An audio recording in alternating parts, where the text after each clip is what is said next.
Imagine this. You're fast asleep, suddenly you're woken up by the sound of alarms. Your house is on fire, you and your family are making it just in time, but everything is gone. Your clothes, your home, and even your sense of safety. You're standing outside in the cold, overwhelmed, with nothing but what you were wearing. New pictures this, a team of people arrive, give you a warm blanket, food, a place to stay, and someone to talk to. That's not a dream. It's what American Red Cross does every single day. I chose to talk about the American Red Cross because their mission deeply inspires me. I've seen how they respond to real crises, from hurricanes to house fires, and how they operate.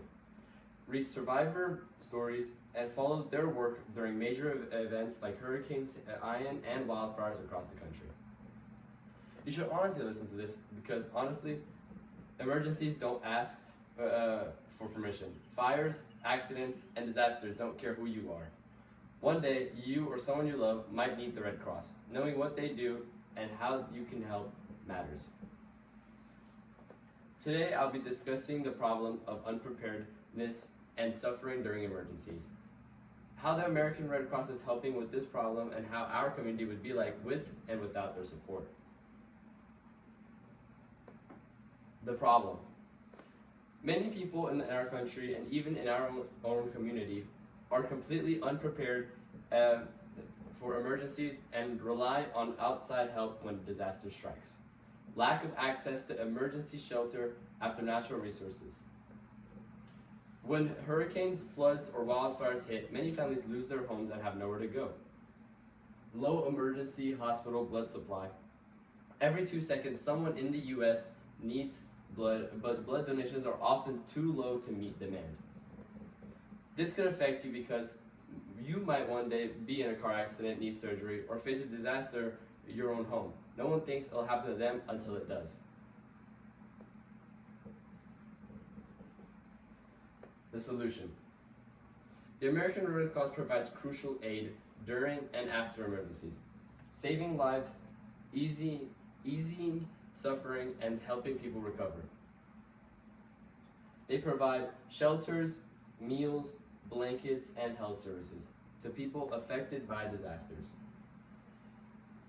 Big and small, whether it's a wildfire in California or a house fire in a small town, they will always show up. They organize blood drives and deliver life-saving blood to hospitals, ensuring that patients from accident victims to cancer patients get what they need to survive. Some of you might be thinking, I'm not a doctor or a firefighter. How could I help with something like this? Well, you don't have to be an expert to make a difference. Just one blood donation can save up to 3 lives.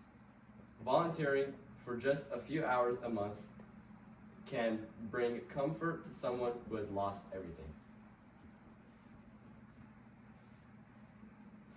Now that we have talked about the solution, let's look at the vision of our community, with and without the American Red Cross. And visualize it, we have to visualize.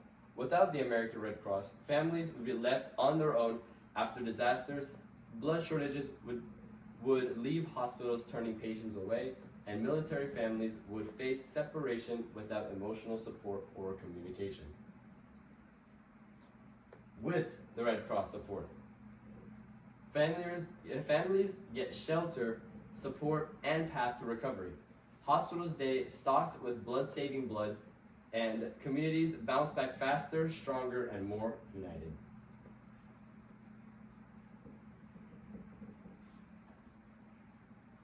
Call to action. So today I've talked about the problem of emergency unpreparedness and American Red Cross. And the American Red Cross is solving this problem through shelter aid and blood drives, and what our community would be like with both and without their support. The call to action. Donate blood at local Red Cross drives. Just 1 hour can save multiple lives. Volunteer your time, whether it is helping at events or learning CPR. Contact info. You can get involved or learn more by visiting www.redcross.org. And their phone number would be 1-800-733-2767. Final thought. Emergencies don't wait until you're ready, but the American Red Cross will be. Let's support the people who support all of us, because when disaster strikes, they make sure no one faces alone. You got it. I think you got like 5 seconds over confidence. Let's see.